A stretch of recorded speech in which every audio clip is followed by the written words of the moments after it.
Sardar Vallabhbhai Patel not only fought for India's freedom, but he also stood for farmers.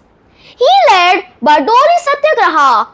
The Bardoli Satyagraha happened in 1928 in Bardoli, Gujarat.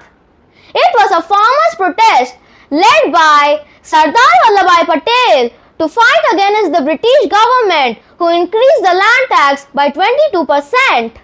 The farmers could not afford high tax, so under Sardar's guidance, they united and refused to pay for it.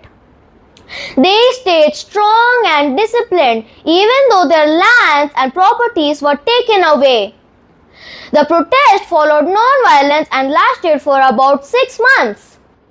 In the end, the British agreed to reduce the taxes and return the lands. Because of this success, Vallabhbhai Patel was given the name Sardar, which means leader.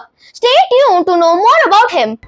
Sardar Vallabhbhai Patel was born on 31st October 1875 in Gujarat in a farming family. His father was a farmer and soldier. He started his career as a lawyer. He studied law in England and became a successful and respected lawyer in India. Later, he left his career and joined India's freedom struggle. He became the powerful leader of the Indian National Congress and worked for farmers and common people. After India became independent in 1947, he became the first Deputy Prime Minister and Home Minister of India. His biggest achievement was uniting more than 500 kingdoms, princely states into one strong country, our nation. He died in 1915 at the age of 75.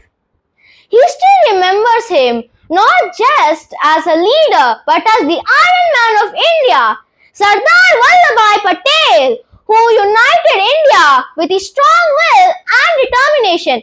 Jai Hind!